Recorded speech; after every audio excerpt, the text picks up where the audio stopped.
Hola, matestuberos! Avui anem a veure el teorema de Pitàgores, d'acord? És un teorema d'un altre filòsof, matemàtic, un gran influenciador, vale? Inclús va tenir una escola que els seus alumnes eren els pitagòrics, vale? Tipus el Merlí. I aquest home va tenir molta influència a les matemàtiques, no només pel teorema de Pitàgores, sinó per altres coses, però avui anem a veure aquest teorema. Vale? Què diu aquest teorema? Bàsicament és molt senzillet. Només hem de tenir en compte una condició. Aquest teorema només s'aplica a triangles rectangles, és a dir, que aquesta alfa ha de ser igual a 90 graus. És a dir, necessitem que el triangle tingui 90 graus, un angle de 90 graus per poder aplicar aquest teorema. Llavors, aquest teorema què diu? Doncs això que veieu aquí, que la hipotenusa, no? Que és el costat més llarg, és el que està enfront de l'angle de 90 graus, sempre, al quadrat és igual a la suma dels seus costats al quadrat. Llavors, bueno, això us pot sonar xino, però podem fer un exemple per veure si ho veieu més clar.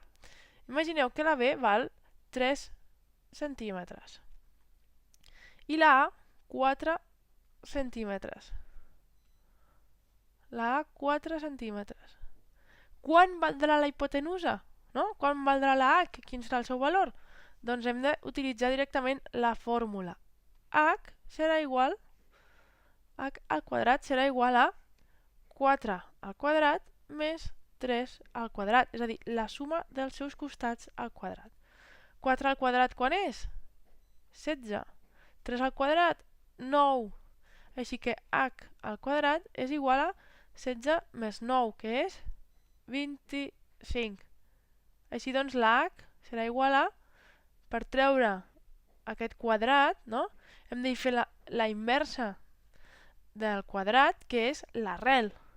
Llavors, si nosaltres fem l'arrel aquí i l'arrel aquí, aquesta arrel i aquest quadrat se'n van i ens queda arrel de 25. Per tant, la h és 5. La longitud d'aquesta hipotenusa serà 5. Llavors, diverses coses. Si us interessa veure la demostració algebraica d'aquest teorema, us recomano que veieu el vídeo que us suggerim aquí en aquest vídeo. I si voleu fer exercicis per practicar el teorema de Pitàgores, els podeu buscar al canal de Matestube o també ho podeu trobar a la suggerència que veieu aquí. Apa, nois i noies, a practicar!